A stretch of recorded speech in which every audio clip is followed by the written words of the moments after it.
What's up, Saints? If you ain't, don't trip. Every sinner has a future. Anyway, so tonight we're going on a date, and I'm here to make sure you don't fumble the bag.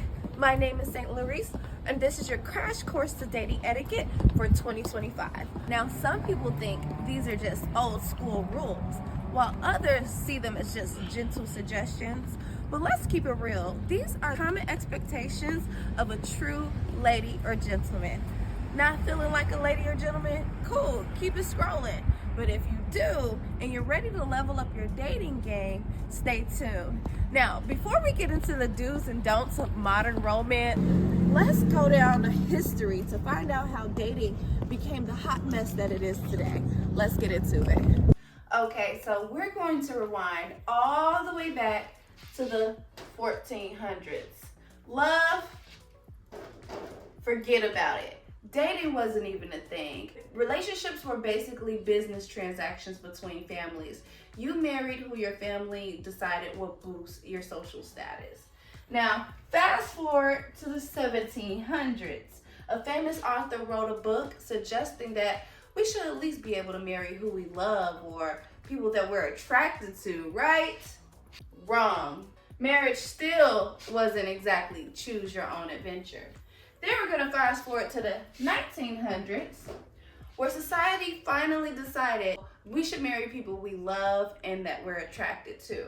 And then we fast forward, cue the birth control pill. Now, at this time, dating got a whole lot spicier, where people could engage in sexual relations without the pressure of starting a family. And along with that came a rise of STDs, and a whole lot of blurred lines between quick flings and long-lasting relationships. Then, here we are today, where we allow the algorithm to play matchmaker, where meeting someone the natural way just feels too awkward. And then there, we add in some mixed signals, a little bit of ghosting, and a whole bunch of miscommunication, and voila, dating is officially a hot mess. But that's okay. That's why we're making this video, so we can make sure that you don't make the same mistakes that most people are making these days. All right, now, whether you're swiping left or right, these tips are going to help you so that you don't become the plot twist in someone's dating horror story. I like to say there are 4 stages to dating. There's the talking stage, the dating stage, the exclusively dating stage. Then here comes the bride, the marriage stage. Now today, we're only going to talk about 2 stages. That is the talking stage and the dating stage. Now, the talking stage is the stage that everyone tries to skip over. It's the most important stage. You're basically finding out everything you need to know about a person before you decide to spend your money and your time with them. You don't ask them questions like, what do you like to do for fun?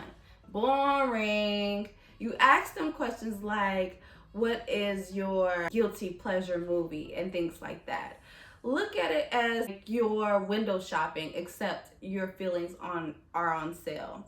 Another important thing you want to talk about during the talking stage is places you like to go on the first date. If you're talking to a lady and she seems very high maintenance and she enjoys fine dining, don't take her to a coffee shop or a Mexican restaurant, because she'll have a bad experience, hence you'll have a bad experience. Now, you finally decided whether this person is worth your time or not. For that, we have to plan the date. So when it comes to planning the date, I suggest you keep it short and sweet. Don't look at this like a Netflix binge. Look at this like a movie trailer. You're trying to really fill out this person. Keep it about 1 to 2 hours, because if you don't like them, good, you're about to get out of there.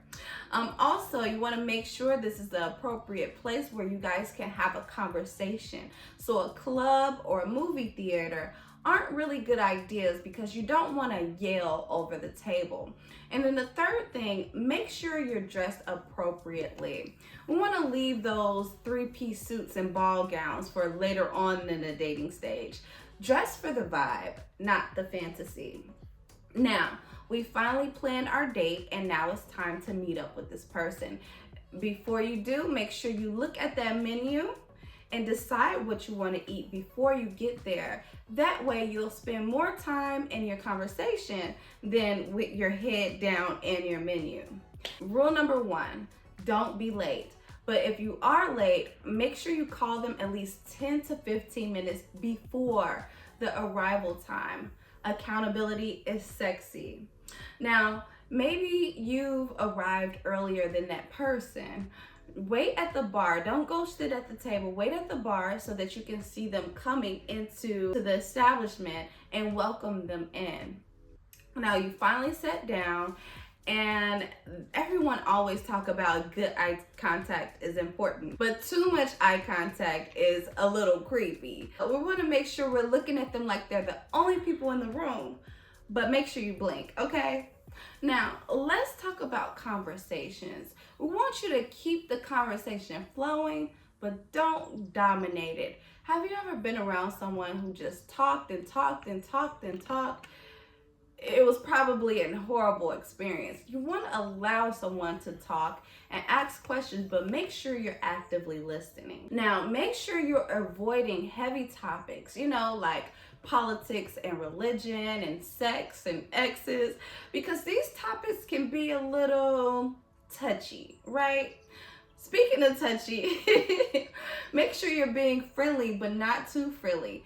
You're laughing at their jokes, you're being kind, but keep your hands to yourself unless there's a clear chemistry. Let's go back to conversations, right? If someone does start talking about something that makes you feel uncomfortable, don't take it personal. Remember, this date is going to be short and sweet, so you're going to get out of there ASAP. Now, whoever invited you out is the person expected to pay. Even in friendship relationships, unless you guys discuss that on the phone, like, okay, we're gonna pay our own tabs, whoever's inviting is expected to pay. Now, if somebody wants to pay for you, good, but don't go getting a $200 lobster. We're here to impress, not to break the bank. Just order something around the same price range that they ordered if you don't know what to get. Last but not least, I want to say make sure you have fun, and at the end of the date, communicate with that person whether or not you want to see them again. And there's certain ways to do that. But you have to go to my website and book a one-on-one session with me so we can go into depth in all these tips and make sure you are not wasting your time in this dating process. We want to get to the exclusively dating stage when it's just you two. Nobody else is in a relationship. That's when you get to meet their friends and family and travel and get really intimate, and then it's the marriage. This is St. Larice with your crash course to dating etiquette for 2025. Au revoir.